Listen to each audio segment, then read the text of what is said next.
Друзья, привет! В этом ролике расскажу, как я делал кладку первого ряда газобетонных блоков. От подготовки основания и гидроизоляции до точной установки углов и выравнивания стен. Покажу свой подход, расскажу, с какими трудностями столкнулся и на что стоит обратить внимание, чтобы избежать ошибок. Если вы самостройщик, как я, это видео будет полезным. Поехали! Делаем гидроизоляцию. Как говорится, без нее оно и нафиг не надо, а с ней так оно и пусть будет. Чтобы гидроизоляция хорошо приклеилась к бетону, я сначала тщательно прометаю плиту, убираю пыль и песок.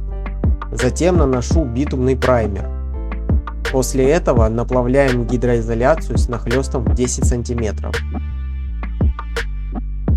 В СНИПах и книжках пишут: чтобы влага не поднималась из грунта и не попадала в стены, не образовывалась плесень и грибок, а также чтобы не пострадали теплоизоляционные свойства стен, нужно обязательно уложить гидроизоляцию перед первым рядом кладки. У меня вопрос: как вообще влага поднимется из грунта, если между подушкой фундамента и плитой уже лежит пленка, а бетон марки W8 по водонепроницаемости? Кто знает, пишите в комментариях. Приклеили мы гидроизоляцию.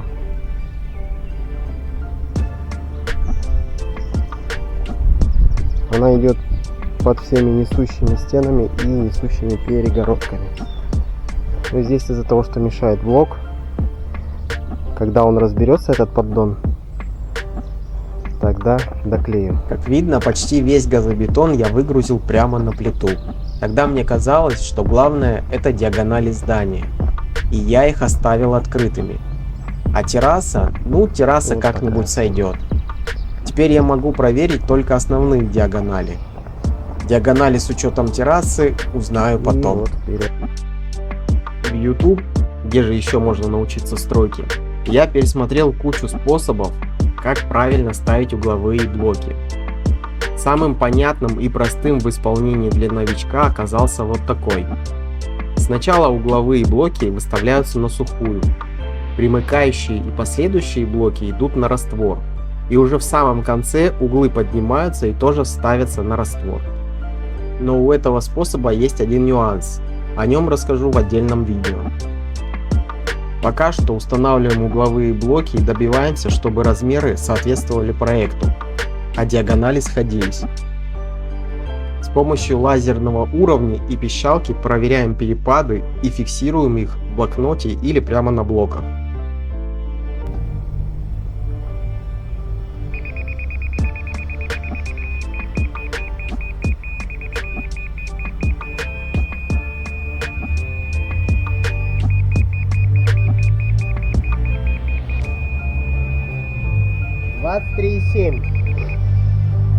Вот что у нас получилось.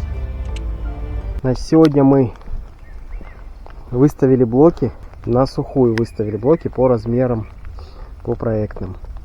Натянули нить причалку и отбили высотные отметки. В этом углу самая верхняя точка. Этот угловой блок я ставлю на раствор с минимальным швом в 1 см и его считаю эталонным. Остальные блоки должны быть подняты на раствор так, чтобы по высоте они совпали с этим эталонным блоком. Под колонну мы не стали замерять. В принципе, колонна там своей жизнью будет жить, потом я уже просто ее подчешу. Когда все угловые блоки стоят на своих местах, пригружаю их, чтобы они не сдвинулись. Теперь можно ставить примыкающие блоки на раствор. Первый блок. Его трудно забыть. С 5-й попытки я все-таки его поставил. В тот день я установил всего 4 блока. И довольный поехал домой, думая, что завтра установлю остальные угловые блоки и вообще закончу ряд. Реальность оказалась намного суровее. Я устанавливал их 4 дня. Больше всего проблем доставили блоки с большим перепадом.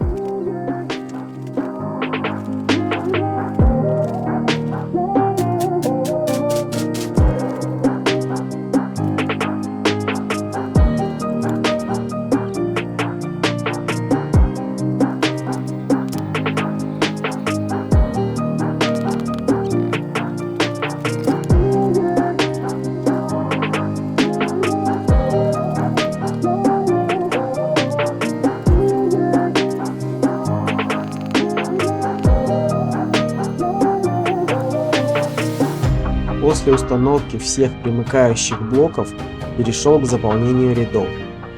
Дополнительно к уже натянутой сбоку нити натянул сверху еще одну нить-причалку и по пузырьковому уровню контролировал уклон. Через 3-4 блока набежала погрешность.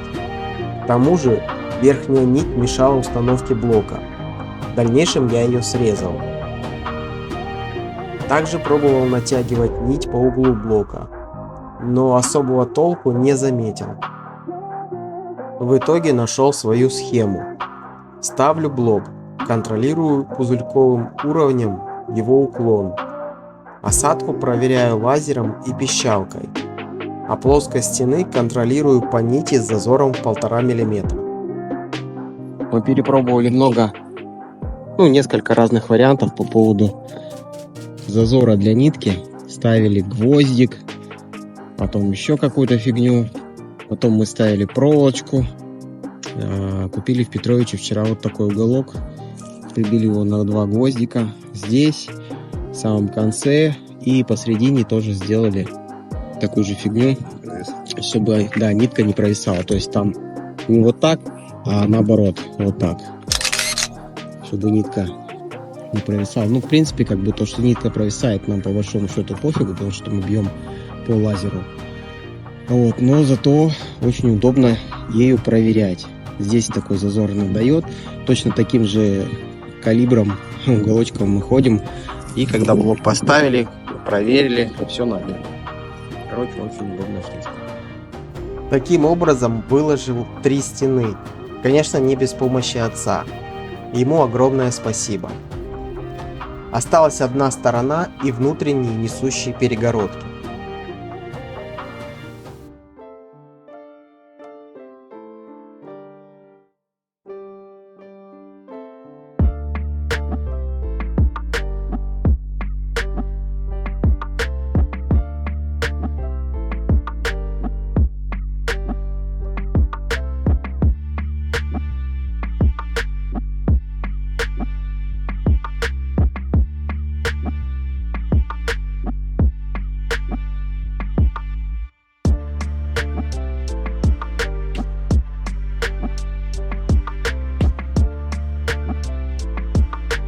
Когда все блоки установлены, замеряю перепады с помощью пищалки.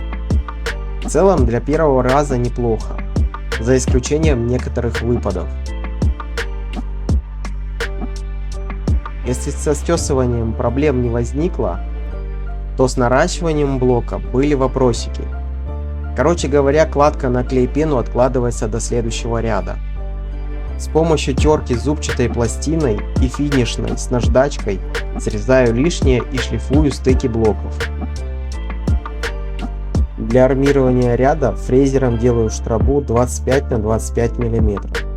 Армирование будет из арматуры А500 диаметром 8 мм. Штробу буду заполнять минеральным клеем. Первый ряд практически готов. Осталось только заполнить штробы. И можно переходить ко второму ряду. Сегодня был достаточно пыльный день, но я справился. Вот такие вот получились. Там в конце, где заканчивается арматурина, 5 сантиметров, и блок будет отпиливаться. Нахлёст сделал с запасом. Хорошо, что у меня был фрезер. Я не знаю, как без фрезера можно делать эти штробы. Тут, наверное, можно умереть прямо на штробах. С фрезером хоть работа пыльная, но хотя бы она делается. Без него вообще тяжко. Таким получился первый ряд кладки в нашей бане. Следующий ряд я начал укладывать на минеральный клей. На момент монтажа ролика я уже делаю кладку на клей-пену и планирую поделиться с вами своими впечатлениями от кладки на пену и на клей. Впрочем, это уже совсем другая история.